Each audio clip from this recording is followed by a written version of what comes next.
Please like the video and share it so that it reaches many more people and you get sawaba, or rewards from Allah. This could be a sawabe jariyah or continuous reward for you long after you are gone. Volume 2, Book 13, number 49. Narrated by Ibn Abbas. Once the Prophet ascended the pulpit and it was the last gathering in which he took part. He was covering his shoulder with a big cloak and binding his head with an oily bandage. He glorified and praised Allah and said, "O people, come to me." So the people came and gathered around him, and he then said, "Amma Ba'du, from now onward the answer will decrease and other people will increase. So anybody who becomes a ruler of the followers of Muhammad and has the power to harm or benefit people, then he should accept the good from the benevolent amongst them, answer, and overlook the faults of their wrongdoers." Volume 2, Book 13, number 50. Narrated by Abdullah ibn Umar. The Prophet used to deliver 2 khutbahs and sit in between them. Volume 2, Book 13, number 51. Narrated by Abu Hurairah. The Prophet said, "When it is a Friday, the angels stand at the gate of the mosque and keep on writing the names of the persons coming to the mosque in succession according to their arrivals. The example of the one who enters the mosque in the earliest hour is that of one offering a camel, in sacrifice. The one coming next is like one offering a cow and then a ram and then a chicken and then an egg respectively. When the Imam comes out, for Jumu'ah prayer, they, i.e. angels, fold their papers and listen to the khutbah." Volume 2, Book 13, number 52. Narrated by Jabir bin Abdullah. A person entered the mosque while the Prophet was delivering the khutbah on a Friday. The Prophet said to him, "Have you prayed?" The man replied in the negative. The Prophet said, "Get up and pray 2 rakat." Volume 2, Book 13, number 53. Narrated by Jabir. A man entered the mosque while the Prophet was delivering the khutbah. The Prophet said to him, "Have you prayed?" The man replied in the negative. The Prophet said, "Pray 2 rakat." Volume 2, Book 13, number 54. Narrated by Anas.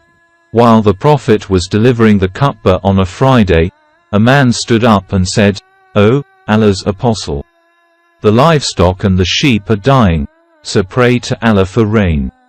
So he, the Prophet, raised both his hands and invoked Allah for it. Volume 2, Book 13, number 55. Narrated by Anas bin Malik. Once in the lifetime of the Prophet, p.b.u.h., the people were afflicted with drought, famine.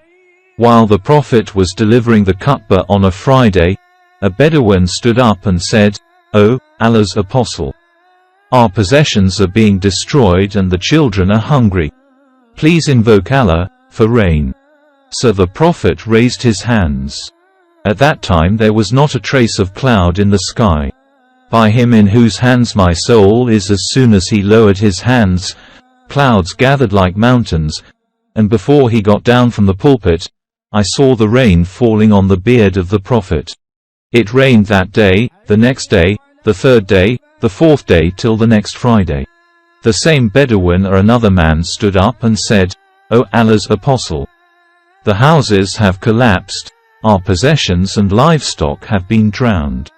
Please invoke Allah to protect us."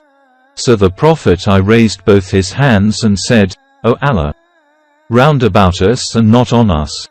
So, in whatever direction he pointed with his hands, the clouds dispersed and cleared away, and Medina's sky became clear as a hole in between the clouds. The valley of Qanat remained flooded. For 1 month, none came from outside but talked about the abundant rain. Volume 2, Book 13, number 56. Narrated by Abu Hurairah. Allah's Apostle, p.b.u.h.,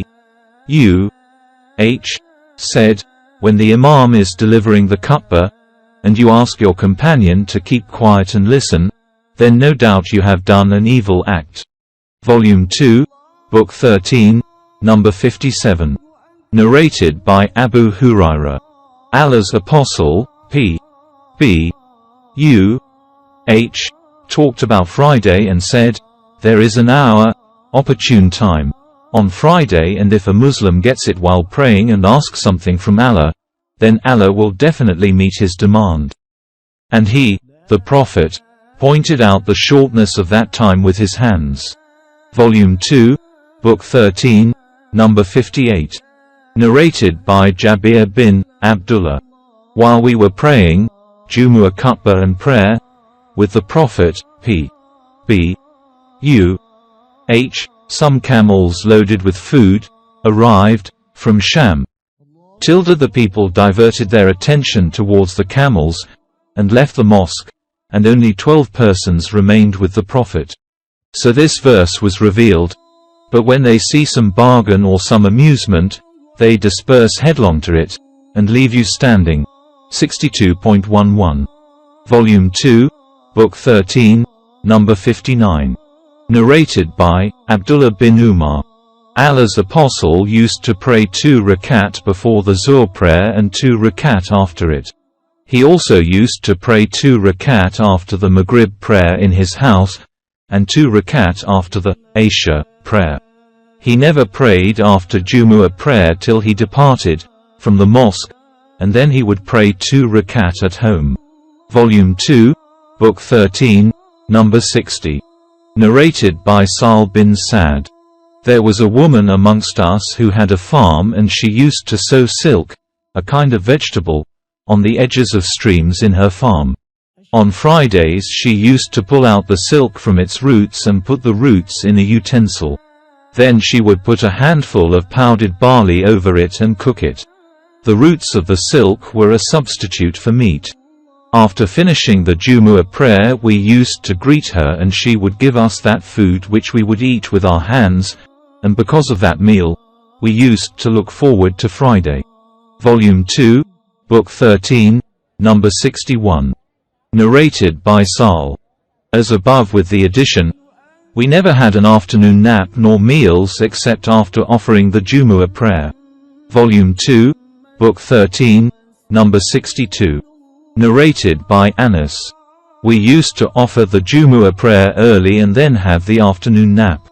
Volume 2, Book 13, number 63. Narrated by Sal. We used to offer the Jumu'ah prayer with the Prophet and then take the afternoon nap.